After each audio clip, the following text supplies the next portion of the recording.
सत्य व्यास एक लोकप्रिय हिंदी लेखक हैं जिनके पिछले 4 सभी उपन्यास बेस्टसेलर रहे हैं। आज के वीडियो में मैं उनकी नवीनतम उपन्यास उफ कोलकाता की पुस्तक समीक्षा लेकर आ रही हूँ।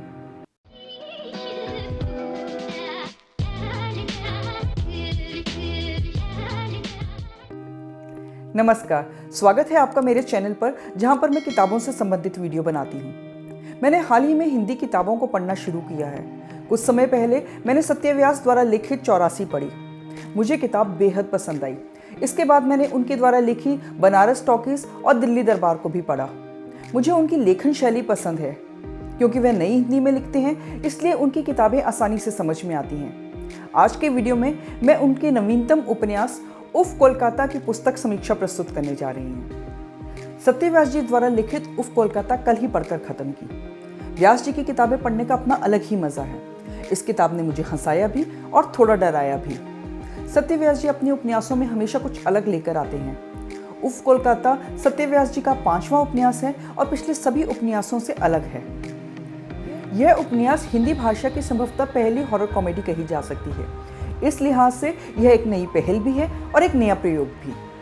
कहानी 3 कॉलेज दोस्तों की है, सिद्धार्थ, रुद्र और चेतन। वे लॉ की पढ़ाई कर रहे हैं और हॉस्टल में रहते हैं। उपन्यास की सेटिंग है कोलकाता के बाहरी भाग में स्थित विश्वविद्यालय का एक हॉस्टल। सिद्धार्थ की मुलाकात मोहिनी नाम की एक रहस्यमयी लड़की से होती है। मोहिनी उसे हमेशा अजीब और एकांत वाले स्थान पर मिलती है, और वो भी रात के वक्त। उसके दोस्त हमेशा उसे चिढ़ाते हैं कि उसे एक भूतनी से प्रेम हो गया है, और इसी दौरान इन 3 मुख्य किरदारों की गलती से हॉस्टल अभिशप्त हो जाता है। एक आत्मा जो अब हॉस्टल में है, हॉस्टल के लड़कों को परेशान करती है पर मारती नहीं। कौन है ये आत्मा? कौन है मोहिनी? मोहिनी और इस आत्मा का क्या संबंध है? क्या हॉस्टल को इस आत्मा से छुटकारा मिलेगा? इन सभी सवालों के जवाब पाने के लिए आपको यह दिलचस्प किताब पढ़नी होगी। उफ कोलकाता एक लाजवाब हॉरर कॉमेडी है। यह उपन्यास आपको गुदगुदाने के साथ डराएगा भी। इस उपन्यास में डर, प्रेम और हास्य का दिलचस्प सम्मिश्रण है। डर ऐसा जो आपके दिल की धड़कनें तेज कर दे, और हास्य ऐसा जो आपको जोर से हंसाएगा। ठहाके लगाते हुए अचानक भय से मन कांप उठे, या फिर भूतनी के आतंक से भयभीत पाठक जोर से खिलखिलाने लगे, और बीच में प्रेम का संगम। पढ़ते वक्त हर वक्त मन में जिज्ञासा बनी रहती है कि आगे क्या होने वाला है।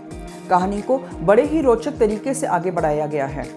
एक के बाद एक ऐसे रोचक प्रसंग आते रहते हैं जो आपको अंत तक बांधे रखते हैं। कहानी डरावनी है लेकिन मजेदार भी है। पन्ना दर पन्ना लेखक उत्सुकता बनाए रखते हैं। भूत और आत्मा के पसोपेश, डर और बचने के उपाय से जो हास्य उत्पन्न होता है, वही कहानी का मूल है। कहानी खत्म होते होते हैरान कर देने वाला मोड़ ले लेती है। अगर आपने सत्य व्यास द्वारा लिखित 84 पढ़ी है तो आप समझ जाएंगे कि मेरा क्या मतलब है। लेखक ने उपन्यास को एक ऐसे मोड़ पर लाकर छोड़ा जिसकी पाठक को बिल्कुल भी उम्मीद नहीं थी। एक पाठक के तौर पर व्यास जी से निवेदन है कि इस कहानी को आगे बढ़ाया जाए, यानी कि इसका सीक्वल जल्दी से जल्दी लाया जाए। यह एक तेज और रोचक उपन्यास है। संवाद बहुत हंसाते हैं। हॉरर में यह काम मुश्किल है, लेकिन लेखक ने इसे बहुत खूबसूरती से और सफलतापूर्वक किया है। किताब पढ़ते समय आपको ऐसा लगेगा कि आप कोई फिल्म देख रहे हैं। किसी वेब सीरीज या फिल्म स्क्रिप्ट के लिए यह एकदम सही मटेरियल है। यह किताब अच्छी है अगर इसे आप विशुद्ध मनोरंजन के हिसाब से पढ़ेंगे, लेकिन यदि आप इसे साहित्य की दृष्टि से पढ़ेंगे या आपको 84 जैसी किसी किताब की उम्मीद है, तो आप निराश होंगे। कहानी अलग है और उसका प्रस्तुतिकरण अच्छा है। एक साधारण कथानक को लेखक ने शब्दों के तड़कों से मनोरंजक बना दिया है। भाषा सरल है, लेखन हल्का फुल्का और मज़ेदार है। कहानी की गति अच्छी है। एक ही बार में पढ़ने वाली किताब है ये। इसे आप आसानी से 3-4 घंटों में पढ़ सकते हैं। यदि आप एक तेज, रोमांचक और मनोरंजक किताब की तलाश में हैं, तो यह किताब आपके लिए है। तो यह थी उफ कोलकाता की मेरी पुस्तक समीक्षा।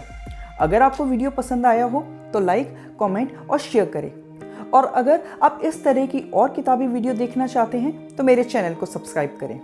जल्दी ही एक नए वीडियो के साथ आपसे फिर मिलूंगी। शुक्रिया।